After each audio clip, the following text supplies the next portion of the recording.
Okay, today we'll have a presentation by group, okay, on the project. So at first you have to identify the problem and take a case study, and you have to use the advanced analytical model. So try to get a data set and provide detailed solution using deep learning techniques in artificial neural network. Okay, and then you have to provide step by step on how data be analyzed with deep learning, right? You can use this guide as a cross-industry standard process for data mining, where you can use for your project. Alright? And today we will have a project presentation with the project leader and the group members. Okay? Okay, thank you. Hi, thanks for Dr. Burhan for that wonderful intro. So now we are going to, I'm the group leader for Group A. Our topic is Generative Adversarial Network for Synthetic Data Augmentation. So here's my group members: Vishal Vijayendran, Danish bin Muhammad Rafiq, Dinesh Anakiram Krishnan, Ahmad Shadiq Izdihar bin Rahi, Muhammad Ahmad Shakir bin Mazlan. To start off, Ahmad Shadiq will present the introduction. Alright, thank you. For extract, Generative Adversarial Network, GAN, are deep learning model that create fake data that looks real. In this project, we use GNA to generate new image for a skin disease dataset HAM 10,000 that has an imbalance between classes. Instead of copying rare image, GNA create new ones to help the model learn better.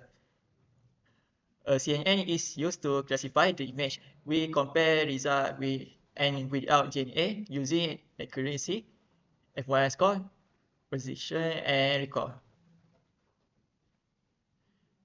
Intro to case study.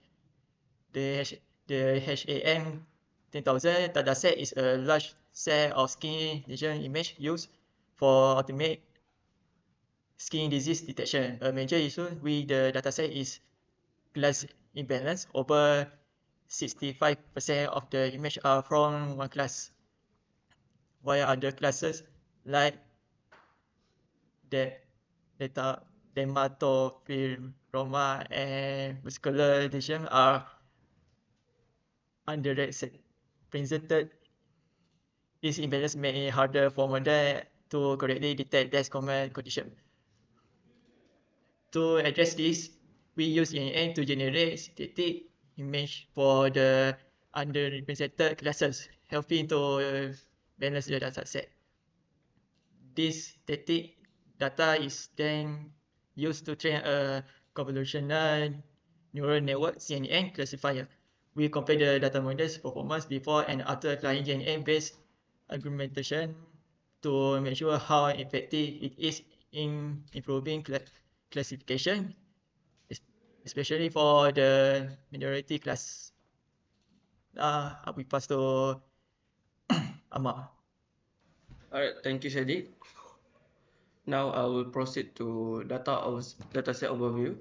So we are using HAM 1000, which is a medical image dataset on Kaggle with 7 types or classes of skin diseases and over 10,000 images. In HAM 1000, there is a major classes imbalance as one of the classes take up more than 60% of the datasets, and some classes don't even have 150 images. So for the classes, it has melanocytic navy, which is NV, MEL, BKL, BCC, AKLC, VASC, and DF. So for next, I will explain about the DL using Python. DL is a type of machine learning that uses multi-layered neural network to learn complex pattern. Okay, we are using Python because it's an ideal for DL because it's use simple syntax, and it also has powerful libraries such as PyTorch, TorchVision, Matplot library, and scikit-learn, and it also have strong community support. So which means we are using Python because Python has much more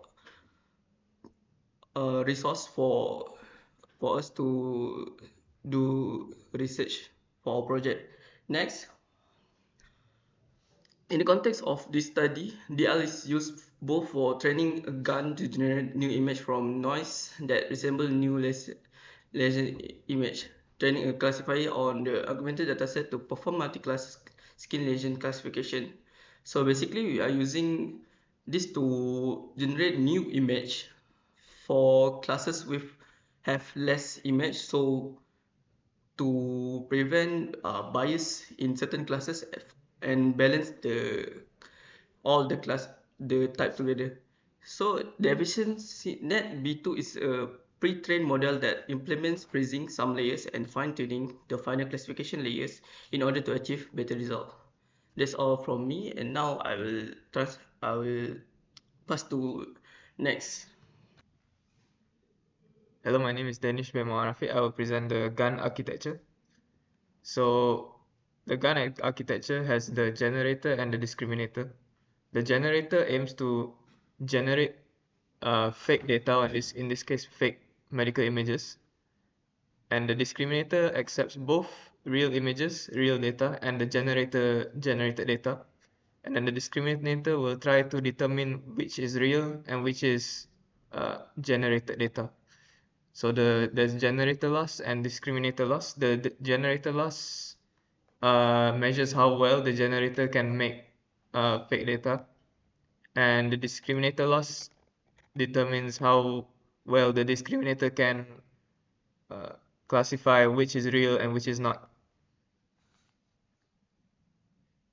Okay, now for the CNN architecture, we start with the input layer. The input layer accepts both grayscale and RGB images. In this case, we use RGB. The convolutional layer will extract features like edges, textures, patterns, shapes. The pooling layer will help with dimensional reduction, translation, invariance, and faster computation. The next part is the classification. Classification, the fully connected layers, otherwise known as dense layers. It flattens the output from previous feature maps. Each neuron is connected to all previous layers. It acts like a traditional neural network and learns non-linear combinations of features to make decisions. The output layer ends in a softmax activation. For a multi-class classification, outputs probabilities of each class. So this is the EfficientNet B2 architecture. This is an upscaled version from B0. We have frozen the first 3 blocks because these 3 blocks have already learned the general patterns and other features from images. So we train on the later blocks to learn domain-specific features, and generally it saves time and computation power. Hi, I am Vishal Vijendran, numeric B0323105565. So I will be presenting after Danish. Alright, so this is the gun architecture, the critique. Well, the way it works is that it takes the image as an input, and then it goes through the filters, and then it comes out as a noise vector. The generator works the same, just in the opposite, where it takes a noise vector as an input, and then it outputs an image. Now, for our learning, analysis, and findings, we use the imbalanced HAM 10,000 dataset, and we split it into 3 parts. 70% for the training, 20% for the validation, and then 10% for the testing. So we use 2 CNN-based models, which is one, which is an EfficientNet B2 classifier, which is trained. It also has a modified output and partial layer freezing. And then we have a WGAN, a WGAN, and a WGAN GP for synthetic image generation. The classifier was trained using cross-entropy loss and evaluated with F1 score, while the WGAN GP used Wasserstein loss with gradient penalty. Training included early stopping, and results showed an F1 micro improvement from 0.6139 to 0.8020 after augmentation. Now onto the data analysis with our outputs. So this is our confusion matrix. Our confusion matrix, it is actually better than our previous one. So we've done some progressing forward lah in the in the accuracy of our outputs. So that is all from me. I'll be passing on to the next person. Thank you. Hi, I'm Dinesh, metric number B0323106191. I'm going to explain about the data analysis with the outputs. This is the F1 score of bar chart. So here we can see that class 5 has the highest F1 score compared to other classes, and there are a lot of imbalances between the class. Thus, the F1 score is not constant. This is the class distribution pie chart. Here we can see that NV has a major data, so it contributes to 66.9% of the data, so it leads to major problem. First, we use the convolutional GAN and deep convolutional GAN. It fails due to mode collapse and discriminated dominance. Like we see, NV has the more data, so because of the discriminated dominance, this both GAN fails. So next, inspired by our recent research, we train separate W Weserstern GAN gradient policy model per class to generate synthetic images. So how the model works is, first we calculate the Weserstern loss, then we combine with gradient penalty to achieve Lipschitz continuity. Retraining efficient net B2 on this balanced dataset significantly boosted performance. So basically we have 7 classes of WGAN GP. So this we achieved a 0.2 F1 score improvement by balancing our imbalanced dataset using the WGAN GP. Thank you. That's all from me. So I'm going to explain the explanation on findings. So here the F1 score for micro, and weighted. For base dataset, we are getting a score of 0.299, 0.614, and 0.626 respectively. So after using again to generate more synthesis data, we can see that micro has improved to 0.645, micro to 0.802, and weighted to 0.793. The improvements are quite a lot. The model is now making more correct predictions across the board, not just for dominant ones. Our use of GAN-based augmentation worked. This is the confusion matrix for the classifier before using by using the base dataset and then using the base dataset and the synthesized data. Over here, we can see that um,